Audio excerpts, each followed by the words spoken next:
Hello hello কি কে? শ্বশুর আব্বা। এই হারাবে, এত রাত্রে ফোন করছিস কেন? আপনার একটা বুইরা বা মইয়া একটা কচি শোষা লয়ে বই রইছেন, আর আমি শূন্য আকাশ লইয়া ছাদে শুয়ে রইছি। আমার আশেপাশে কেউ নাই। পৃথিবীতে এত বৈষম্য কেন বলেন শ্বশুর আব্বা? ইচ্ছা করতেছে লাথি মেরা তোর মুখের নকশা চেঞ্জ করে ফেলাই। এই এই হারাবি, তুই কি খাইছস? এইরকম আবল তাবল পাগলামি করতেছস? দারু খেয়েছি শ্বশুর আব্বা, একটু দারু খেয়েছি। হ্যাঁ, দারুর আড্ডা বসিয়েছি এখানে। তুমি খাইবা আমার লগে? আসো আসো, চইলে আসো, চইলে আসো, শাশুড়ি সহকারে আসো। তোমার লাগা সুন্দর সুন্দর হুড়বুড়ি রেখে দিছি, আসো আসো। ওরে ভাগ্য ভালো যে আমি তোমার দাওয়াত করি নাই। তুমি তো আবার দেখা যায় হুড়বুড়ির উন্নত টান দিবা, তোমার তো চরিত্র ভালো না। আমি কিন্তু আবারও কইতেছি তোমার দাওয়াত করি না, তুমি কিন্তু ভুল করে এনে চলে আইও না।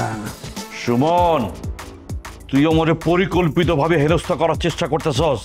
আমি সব জানি, আমি সব বুঝি, সব তোর পরিকল্পনা।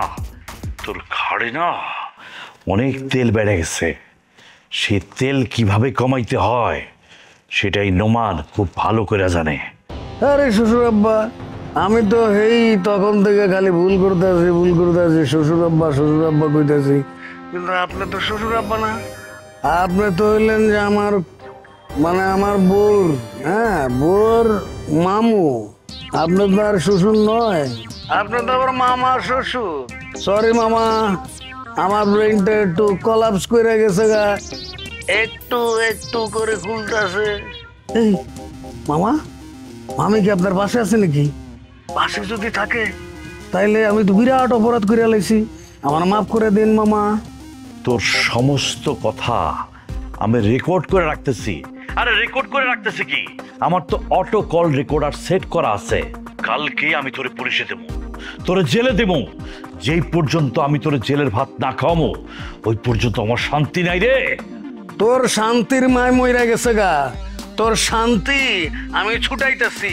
তোর ভাগ্নি আমার সাথে যে খারাপ ব্যবহার করছে এর লেগে সম্পূর্ণ দায়িত্ব তুই। তোর ভাগ্নি আমার জামাই হিসেবে মানতেই চায় না, এর শাস্তি আমি দেবো না।